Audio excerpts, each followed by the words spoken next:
네, 안녕하십니까. 차타가 공인하는 경매 찐 천풀입니다. 반갑습니다.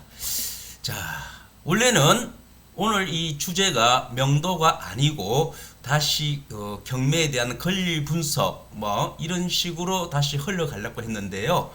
문자가 왔습니다. 많이 왔어요. 명도를 계속 해달라. 자, 현재까지 녹화된 부분 이외에 계속 명도 부분을 조금 더 이야기를 해달라 해서 오늘의 주제도 명도입니다. 원주제는 명도고 소주제는 점유. 자, 우리가 이런 경우가 있습니다. 명도를 집행하러 갔습니다.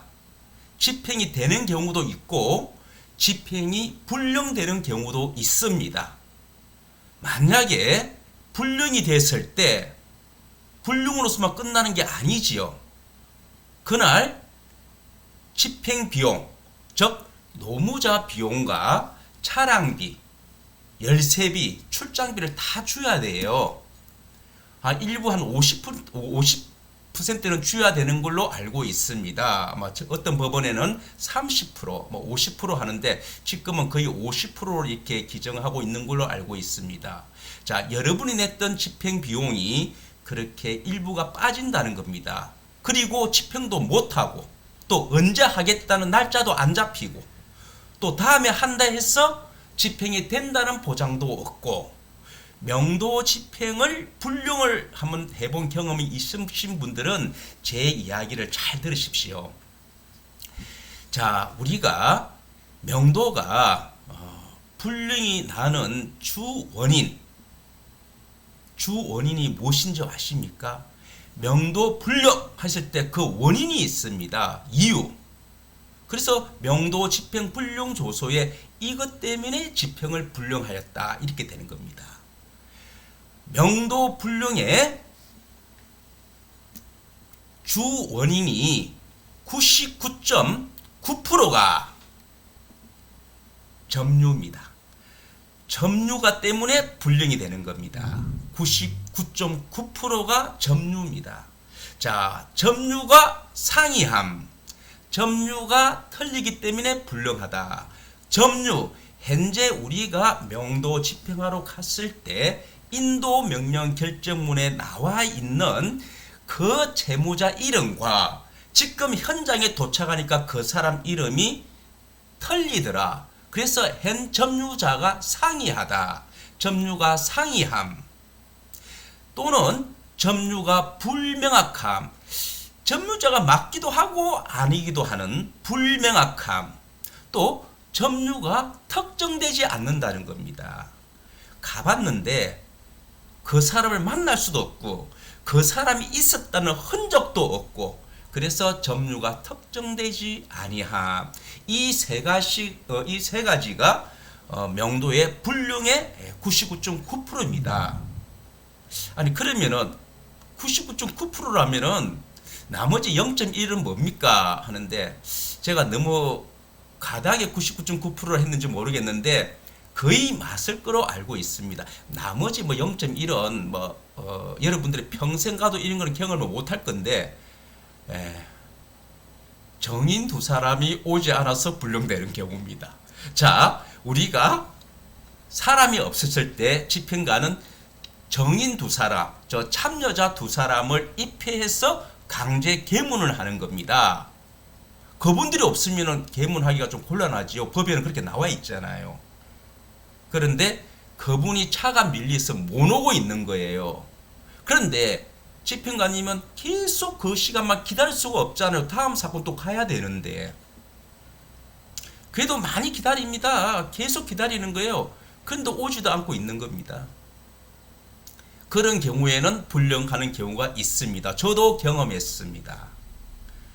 자, 나머지 하나는 문이 잠겨 있는 집인데요.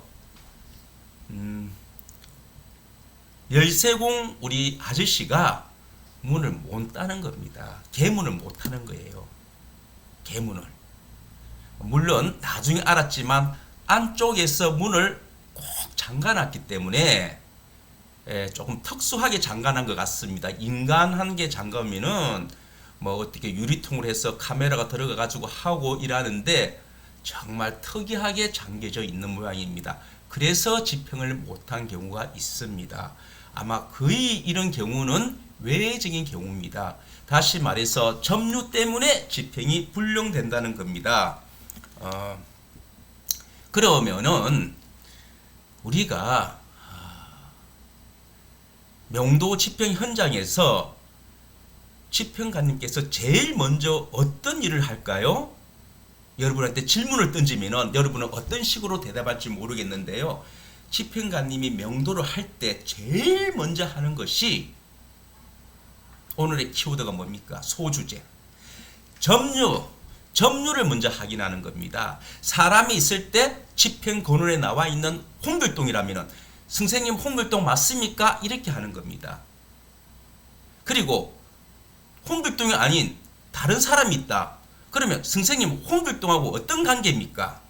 집행권원에 나와 있는 채무자 홍길동하고 어떤 관계입니까? 내 아들입니다. 그러면은 동거가족이잖아요. 내 직원입니다. 그러면은 고용인이니까 집행이 가능하지 않습니까? 먼저 점유를 한다는 겁니다. 점유를 확인한다는 겁니다. 자, 집행권에는 홍길동입니다. 선생님 이름이 홍석천이다. 선생님 친척 되십니까? 아닙니다. 저는 홍길동 씨하고 잘 모르고 저는 언제부터 들어와서 살고 있습니다. 그러면 점유가 틀리는 겁니다. 점유가 상이함. 집행관님이 당신 홍길동하고 어떤 사이야? 분명히 그런 사이 맞는데 이렇게 직접적으로 물어볼 이유가 없습니다. 집행관님은 집행 자체만 하는 겁니다. 맞으면 하고 아니면 불능입니다. 제가 유튜브 하면서 항상 이야기한 게 있습니다. 제 경매명도 특급 비밀 백문백답의 키워드가 뭐냐? 채권자의 적극적인 자세. 저는 이 유튜브를 하면서 채권자의 적극적인 자세를 아마 수십 번은 이상으로 할 겁니다. 계속 채권자의 적극적인 자세입니다. 송달도 그렇고 명도도 그렇고 입찰법정에도 그렇고 임장 나가도 그렇고 모든 것이 적극적인 자세. 자, 점유가 틀렸다는 겁니다. 그러면 집행이 불용된다는 거죠. 자, 제가 점유가 틀린 내용에 대해서 사례를 한번 말씀드려 볼게요. 자, 이런 경우가 있었습니다. 정말 이런 경우는 없습니다. 안에서 문을 잠겼는데요. 도저히 우리 열쇠공 아저씨도 못 열고 열쇠공 아저씨가 나중에 하시는 이야기가 안에서 문을 잠가놨다는 겁니다. 안에서 자물통으로 잠가놨으니까 이게 상가였습니다.